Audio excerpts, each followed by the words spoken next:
Uma professora muito maluquinha de Ziraldo traz um exemplo que todos os professores deveriam seguir. Eu sou Antônio Sampaio Doria, do Blogs e Livros. Sem dúvida, esse é um dos livros mais ricos do Ziraldo em termos de conteúdo. Ele traz uma filosofia de educação, uma proposta de educação, e há muita coisa que pode ser discutida aqui. E os livros do Ziraldo, eles têm sempre um frescor, dá a impressão que ele tirou da memória essa história, mas as coisas parecem que aconteceram ontem, estão vivas. Dá uma olhada no resumo e a gente volta a discutir. O excelente livro de Ziraldo, Uma Professora Muito Maluquinha, mostra através da memória a experiência de uma classe com sua amada professora. Para os meninos, ela era uma artista de cinema e para as meninas, a fada madrinha. Ela inventava muitas atividades criativas, muitos jogos e competições, em que ler vários tipos de textos ou escrever se transformava em uma grande diversão. E quando os pais exigiram que a professora maluquinha passasse lições de casa, ela criou tarefas que levavam os filhos a fazer tantas perguntas que os pais ficaram de cabelo em pé. A diretora da escola, incomodada, achava que ela devia ensinar de forma convencional, mas ela preferia a forma lúdica. Por isso, este livro é obrigatório para todos os professores e professoras que querem ver seus alunos felizes. Meu nome é Antônio Sampaio Doria, do Blogs e Livros. Como vocês viram, esse livro é centrado na professora maluquinha. Mas quem conta o livro, quem conta a história, é um grupo de 5 pessoas que dizem nós, como se elas tivessem se reunido e lembrado as histórias dessa professora. Nós nos lembramos dessa professora, que foi a melhor professora do mundo. Então o que eu achei interessante é dar alguns exemplos que estão nesse livro, porque eles servem de dicas de como um professor pode agir em sala de aula, como ele pode se relacionar com seus alunos. Então eu vou dar 8 exemplos que estão dentro desse livro. A gente pode simplesmente copiar o que ela fez, porque dá certo. É uma professora que está ensinando os alunos a ler, mas eu acho que aluno é sempre aluno. Pode ser até adulto, ele se comporta da mesma forma. Então, o método é válido para todos. Atenção, que são 8 dicas. A primeira, os alunos tinham que escrever o nome de outros alunos, o nome inteiro. Ou seja, ela propunha uma inter-relação dos alunos, lembrando que a sala de aula é um espaço de convívio social.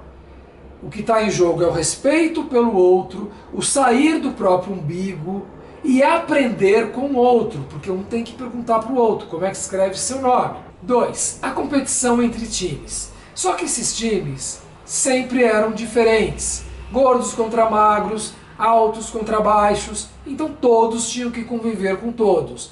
E era, por exemplo, o jogo da forca, o jogo da rima, em que um grupo dava uma palavra e o outro grupo tinha que achar uma palavra que rimasse, ou seja, jogos que tinham palavras. 3. Caça a palavra com anúncios. A professora trazia uma série de anúncios e colocava na lousa e dizia para os alunos procurarem uma certa palavra. Então eles tinham que ler os anúncios para achar essa palavra.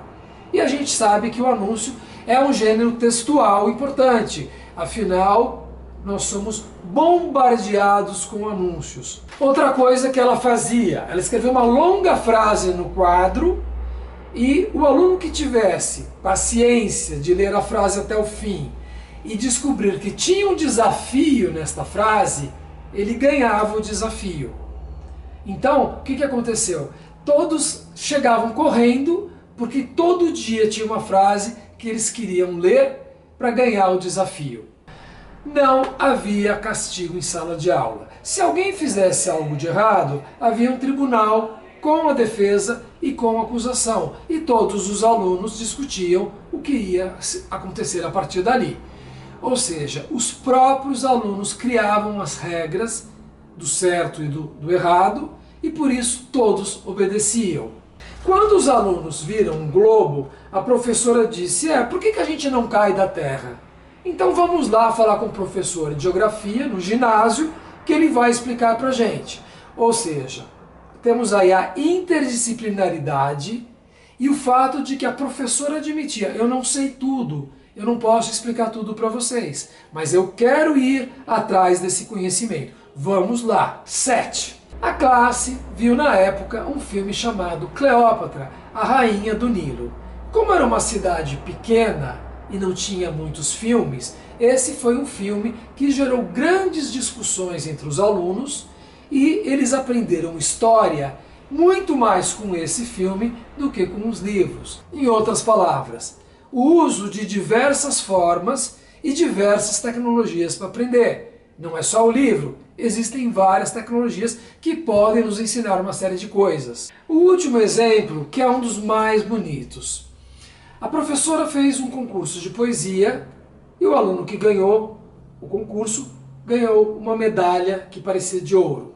Mas depois a professora foi fazendo vários concursos em que cada um dos alunos ganhava.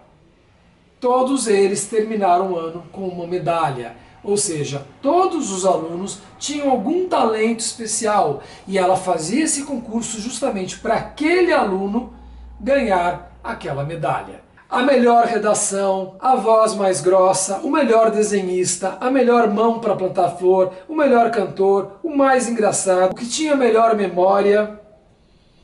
Ela descobria uma qualidade destacável de um de nós e então inventava o concurso, segura de quem seria o vencedor.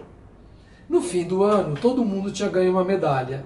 O último, parece, ganhou o primeiro lugar em cuspe à distância. Todos os alunos foram valorizados. E você? Você acha que todos os seus alunos têm algum talento? No final, a professora disse que ela não faria a prova porque todos já tinham aprendido bastante durante o ano e não era preciso provar nada. Ou seja, ela propôs uma outra forma de avaliação, avaliação continuada, baseada no desempenho do dia a dia. As imagens no livro são muito bem feitas. Eu vou comentar apenas uma imagem, que é a seguinte. Nessa foto em que estão os alunos, existem vários tipos de desenho, vários tipos de arte, como se eles pertencessem a obras diversas. E eu vejo isso da seguinte maneira, como se o autor estivesse dizendo: nós devemos usar todos os tipos de referência, todos têm alguma qualidade, todos ensinam alguma coisa. Todo tipo de material escrito, gibi, livro, anúncio, etc. Bom, a conclusão é que este livro é realmente muito afetuoso e a gente acredita que essa professora realmente valorizava os alunos, queria que eles lessem, porque ela pensava: a leitura é a porta de entrada para todo tipo de conhecimento e assim é que eles vão aprender. E de fato eles liam todo tipo de livros, revistas, gibis da época. Esse livro se passa nos anos 40. Bom, a conclusão é que ao longo do livro, vários rapazes se apaixonam pela professora, porque ela era apaixonante. Ela conversando aqui no muro com o rapaz, e ela se apaixona por um desses rapazes, então ela foge da cidade. É um final triste, mas a lição que ela deixou foi muito grande. Se você se inspirar nas aulas da professora Maluquinha, você pode dar aulas bem diferentes. E eu acho que os alunos vão gostar muito. Não se esqueça de dar o seu joinha e de se inscrever no canal. Até daqui uma semana.